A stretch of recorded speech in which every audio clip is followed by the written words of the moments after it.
انسان کی زندگی کا سب سے اہم موڑ آتا ہے نکاح، اس کی شادی۔ اسی لیے رسول کریم صلی اللہ علیہ وسلم نے فرمایا کہ جس شخص نے نکاح کر لیا اس نے اپنے آدھے دین کو محفوظ کر لیا، کیونکہ انسان جو گناہ کرتا ہے یا تو وہ اپنی شہوت کی وجہ سے کرتا ہے، شرمگاہ کی وجہ سے کرتا ہے، یا اپنے پیٹ کی وجہ سے کرتا ہے۔ عام طور سے یہ دو چیزوں کی وجہ سے زیادہ گناہ کیے جاتے ہیں، ایک تو پیٹ کی وجہ سے اور دوسرے شہوت کی وجہ سے۔ تو فرمایا کہ جس نے اپنا نکاح کر لیا اس نے اپنا آدھا ایمان محفوظ کر لیا، باقی آدھا بچا پیٹ کا معاملہ، تو فلیتق اللہ، اس میں اللہ سے ڈرے اور اللہ سے ڈر کر شریعت کے مطابق اپنی روزی کمائے۔ اور نکاح کی اہمیت، یہ نکاح ایک ایسی عبادت ہے، ہم سمجھتے ہیں کہ نکاح یہ عبادت نہیں ہے، نکاح بھی عبادت ہے۔ جس طرح ہم روزہ نماز کو عبادت سمجھتے ہیں ویسے ہی شادی بیاہ بھی عبادت ہے۔ یہ بات اچھی طرح سے ذہن میں بٹھا لیجئے کہ شادی بیاہ نکاح جو ہوتا ہے وہ بھی عبادت ہے، نماز روزے کی طرح۔ تو جس طرح ہم نماز روزے میں بڑے خشوع خضوع سے، بڑے اہتمام سے آتے ہیں اور بڑے اہتمام کے ساتھ وضو کرتے ہیں، پاکی کا خیال کرتے ہیں، اسی طرح ہم کو نکاح اور شادی بیاہ میں بھی ہر چیز کا خیال رکھنا ہے کہ کس طرح شریعت کے معاملات میں ہم کو کیا حکم دیتی ہے۔ فرمایا کہ نکاح ایسی عبادت ہے جو جنت میں ہوا اور جنت میں تک رہے گا، یعنی جنت میں حضرت آدم علیہ السلام کا حضرت حوا سے نکاح اللہ رب العزت نے کرایا، اور موت کے بعد بھی جب سب جنت میں چلے جائیں گے وہاں بھی نکاح ہوں گے۔ نماز نہیں ہے جنت میں جانے کے بعد، کوئی روزہ نہیں رکھے گا جنت میں جانے کے بعد، کوئی حج نہیں کرے گا جنت میں جانے کے بعد، لیکن نکاح ایک ایسی عبادت ہے کہ جنت میں جانے کے بعد بھی نکاح ہوگا۔ رسول کریم صلی اللہ علیہ وسلم نے بہت زیادہ اپنے صحابہ کو اس پر ابھارا ہے، فرمایا کہ جو شخص بھی اس کی استطاعت رکھتا ہو کہ وہ نکاح کرے تو اسے چاہیے کہ وہ نکاح کر لے۔ کیوں؟ اس لیے کہ اسلام صاف ستھرا معاشرہ چاہتا ہے، اسلام سماج کے اندر برائیاں نہیں چاہتا، سماج سے ہر قسم کی برائی کو ختم کرنا چاہتا ہے۔ اس لیے فرمایا کہ جب اولاد نکاح کے قابل ہو جائے، جب اولاد نکاح کے قابل ہو جائے تو اس کا اچھے سے رشتہ ڈھونڈ کر نکاح کر دو۔ ماں باپ پر جو اولاد کے حقوق ہیں ان میں 3 حق سب سے اہم ہیں۔ پہلا حق ہے کہ جب بچہ پیدا ہو تو اس کا اچھے سے اچھا نام رکھو۔ دوسرا حق ہے اس کی اچھی تربیت کرو، اس کی اچھی تربیت کرو، دین کی تربیت بھی کرو، دنیا کی تربیت بھی کرو۔ آج ہم تربیت تو کرتے ہیں لیکن دین کی نہیں کرتے، دنیا کی کرتے ہیں۔ ہم نے سمجھ لیا کہ اسکول پڑھا لینا یہ بچے کی تربیت ہے، اسکول پڑھا لینا کا کوئی منع نہیں کرتا، بچوں کو بھی اسکول پڑھا رہے ہیں، بچوں کو بھی پڑھا رہے ہیں، لیکن شریعت کی حد میں رہتے ہوئے پڑھائیے۔ بچوں پہ نگرانی رکھیے کہ بچہ غلط صحبت میں تو نہیں ہے، کہیں ایسا تو نہیں ہے کہ ہماری بچی یہاں سے جا رہی ہے، یہاں سے تو پردے سے نکل رہی ہے، آٹو میں بیٹھتے ہی اس کا دوپٹہ وپٹہ سب غائب ہو جاتا ہے، کالج میں جا کے لڑکوں کے ساتھ اور غلط صحبت میں پھرتی ہے، کہیں ایسا تو نہیں ہے۔ حد سے زیادہ اپنی اولاد پر بھروسہ بھی مت کیجیے۔ آج کا ماحول یہ ہو گیا کہ اپنی اولاد کو ڈانٹنا تو کیا جھڑکتے بھی نہیں ہے، روکتے بھی نہیں ہے اگر غلط کام کر رہے تو۔ یہ ماں باپ کی اولاد سے محبت نہیں ہے، یہ دشمنی ہے۔ غلط کام سے روکیے، اس پر نگاہ رکھیے، دنیا کے ساتھ ساتھ دین بھی سکھلائیے، دین بھی مقدم ہے۔ نماز کا سوال ہوگا، روزے کا سوال ہوگا، عبادتوں کا سوال ہوگا، کہاں تک جو ہے اسکول میں آپ نے پڑھائی کی ہے یہ سوال نہیں ہوگا۔ تو اہم اور سب سے پہلی بات تو یہ ہے کہ دینی تربیت سکھلائیے، اور دوسرے درجے میں ہے کہ ان کی دنیا کے لیے بھی کوشش کیجیے کہ دنیا میں بھی اچھی زندگی گزار سکیں۔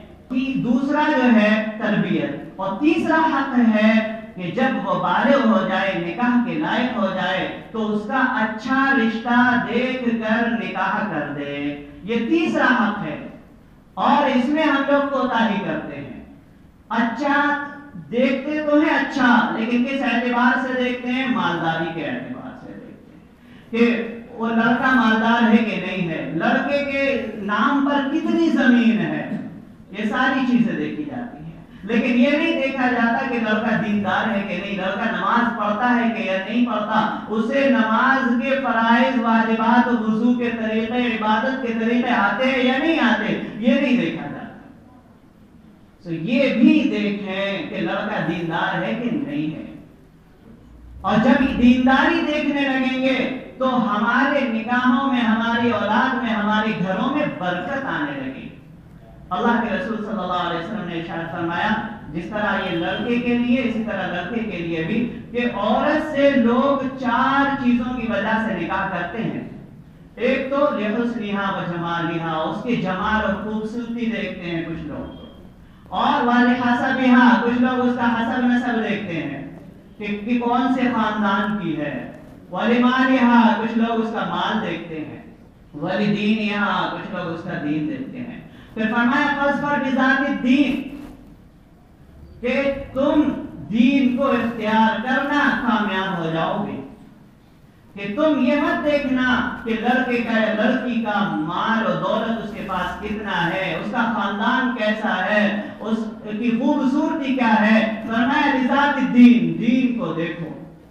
دین کو دیکھو گے تو کامیابی ملے گی، زندگی سنورے گی. تو تیسرا حق جو ہے وہ ہے نکاح کا. حکم یہ ہے کہ اگر لڑکا یا لڑکی نکاح نہ کرنے کی وجہ سے کسی غلط کام میں مبتلا ہونے کا خطرہ ہے، اندیشہ ہے کہ یہ گناہ میں مبتلا ہو جائیں گے، تو اس وقت نکاح کرنا فرض ہے. نکاح کرنا فرض ہے. اور اگر غلط کام کرنے کا یقین نہیں ہے، بس اپنی حفاظت کے لیے نکاح کرتا ہے تو سنت ہے. ایک نکاح ایسا بھی ہے جو حرام ہے. اگر یہ جان رہا ہے کہ اگر اس لڑکے نے یا میں نے نکاح کر لیا تو میں اپنی بیوی کے حق ادا نہیں کر پاؤں گا، اس کو نفقہ، اس کا خرچہ نہیں دے پاؤں گا، اس کے ساتھ ظلم کروں گا، اس کو ماروں گا، پیٹوں گا، تو ایسے شخص کے لیے نکاح کرنا حرام ہے. جو شخص اپنی بیوی کا حق ادا نہ کر سکے، اس کو خوش نہ رکھ سکے، اپنی اولاد کی صحیح پرورش نہ کر سکے، اس کے لیے نکاح کرنا حرام ہے. اور یہ نکاح اب یہ ضروری نہیں ہے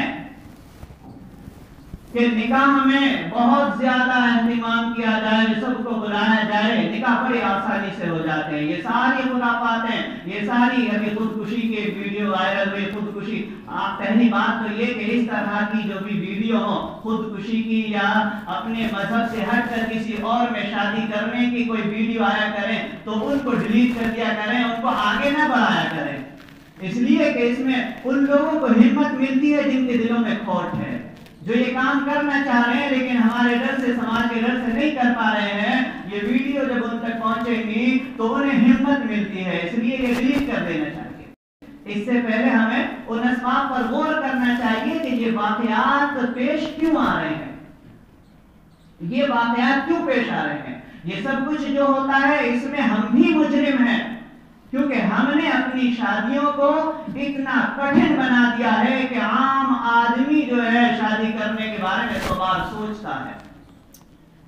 اور ہم یہ سوچتے ہیں کہ ہمارے پاس تو مال ہے، ہم جیسا چاہے خرچ کر دیں گے، کوئی دقت نہیں. لیکن آپ کے اسی شوق کی وجہ سے غریب کی بیٹی رہ جاتی ہے اور وہ الٹا قدم اٹھا دیتی ہے. تو ایک تو یہ ہوتا ہے کہ شادی سے پہلے ہی غلط قدم اٹھا لیے جاتے ہیں. کوئی کسی کے ساتھ بھاگ جاتی ہے اور کوئی کسی کے ساتھ جو ہے خودکشی کر لیتی ہے. اور دوسرا یہ ہوتا ہے کہ اگر شادی ہو بھی گئی لیکن شوہر اچھے نہیں رکھ رہا، جیسے میں نے بتایا کہ ایک قسم حرام کی بھی ہے کہ شوہر اگر حقوق ادا نہ کر سکے تو وہ حرام ہے. ایسے معاملات میں سماج کو، ہم لوگوں کو آگے آ کر معاملے کو حل کرنا چاہیے، ورنہ کہیں ایسا نہ ہو کہ وہ عورت جو پریشان ہے، پریشان ہوتے ہوتے آخرکار کوئی غلط قدم اٹھا لے.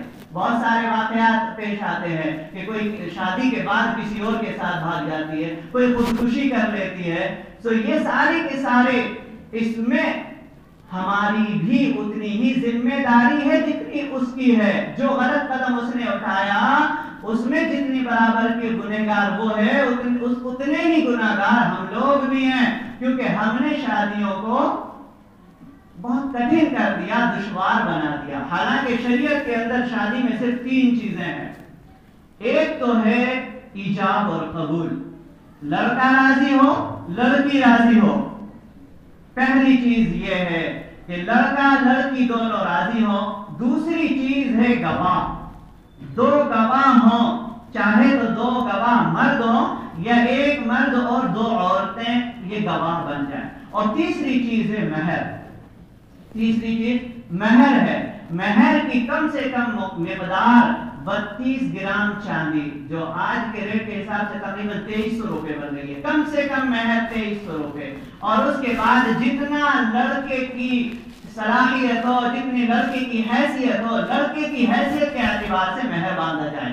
یہ نہ دیکھا جائے کہ مہر ہمارے خاندان میں اتنا بنتا رہا لہٰذا ہم اس کو مہر اتنا زیادہ باندھیں گے، 1.5 لاکھ باندھیں گے، 2 لاکھ باندھیں گے، چاہے وہ لڑکا دے ہی نہ سکے. اور کچھ لڑکے تو یہ سوچتے ہیں کہ کس کو دینا ہے، باندھ لو جتنا باندھنا ہے.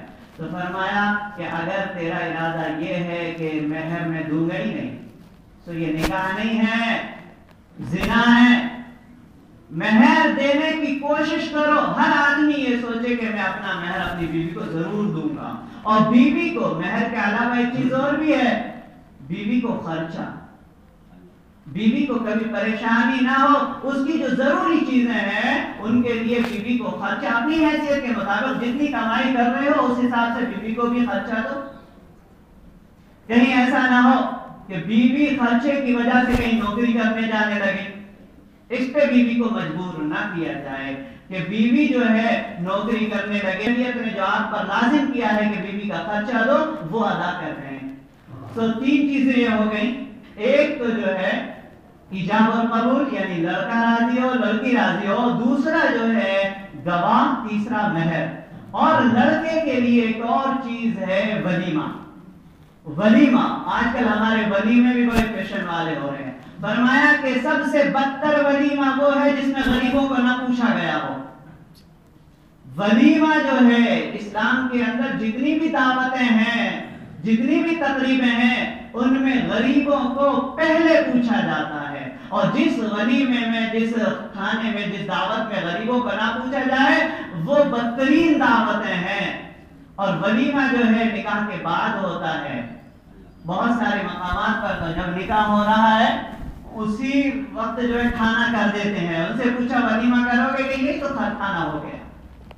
وہ نکاح کے وقت کا کھانا اور نکاح کے دن کا کھانا شریعت میں کوئی حیثیت نہیں رکھتا. وہ آپ کرو یا نہ کرو آپ کو اختیار ہے. لیکن نکاح کے بعد جو ہے میاں بیوی کے ملنے کے بعد جو کھانا کھلایا جائے گا وہ ولیمہ ہے اور وہ سنت مؤکدہ ہے. اور کوشش یہ کرنی چاہیے کہ نکاح جو ہے مسجدوں میں ہو. رسول کریم صلی اللہ علیہ وسلم نے فرمایا اعلنوا النکاح وجعلوه فی المساجد، کہ نکاحوں کے اعلان کرو، نکاح کو عام کرو، لوگوں کو اطلاعیں دو کہ ہمارے یہاں نکاح ہو رہا. لیکن یہ ضروری نہیں ہے کہ سب کو بلاؤ بھی، اعلان کر دو وجعلوا فی المساجد، اور مسجدوں میں نکاح کرو. مسجد میں نکاح کرو، یہ سب کو پتہ چل جائے گا فلاں کے یہاں فلاں کی لڑکی کا فلاں کے لڑکے سے نکاح ہوا ہے. اب یہ ضروری نہیں ہے سب کو بلاؤ، اور جس کو نہ بلایا جائے وہ برا بھی نہ مانے. ساری دنیا سے افضل ایک شخصیت ہے رسول کریم صلی اللہ علیہ وسلم. آپ کے صحابی ہیں عبد الرحمن بن عوف رضی اللہ تعالیٰ عنہ. حضرت عبد الرحمن بن عوف، ہم سے زیادہ صحابہ کو حضور سے محبت تھی. حضور علیہ السلام اگر تھوکتے تھے تو صحابہ اپنی ہتھیلی پہ تھوک لے کے اور اپنے چہرے پر مل لیا کرتے تھے. اگر نکاح میں بلانا، شادی میں بلانا ضروری ہوتا تو حضور کو چھوڑ کر وہ نکاح کیسے کر لیتے. ایک صبح حضرت عبد الرحمن بن عوف رضی اللہ تعالیٰ عنہ رسول کریم صلی اللہ علیہ وسلم کی مجلس میں آئے. ان کے اوپر تھوڑا پیلا رنگ تھا، زعفران کا رنگ تھا. حضور نے فرمایا عبد الرحمن یہ کیا ہے؟ تو کہنے لگے اے اللہ کے رسول میں نے نکاح کر لیا. حضور کو پتہ نہیں ہے عبد الرحمن بن عوف کا نکاح ہو گیا. تو حضور نے فرمایا یہ نہیں کہا ہم کو کیوں نہیں بلایا. حضور نے فرمایا کہ اولم ولو بشات، نکاح کر لیا بہت اچھا، اللہ برکت دے، اولم ولیمہ اور کر دینا. ولیمہ اور کر دے. اس طرح سے نکاح ہوتے ہیں. یہ سارے خرافات ہیں، یہ لمبے لمبے خرچے، یہ ساری چیزیں چھوڑنا ضروری ہے، تبھی جا کے ہمارا سماج سدھرے گا. ورنہ اگر کوئی بھی اس طرح کے معاملات پیش آتے ہیں تو میں اور آپ، ہم میں سے ہر ایک گناہ گار ہوگا. اللہ کے یہاں ہم کیا منہ دکھائیں گے؟ اللہ رب العزت عمل کی توفیق نصیب فرمائے.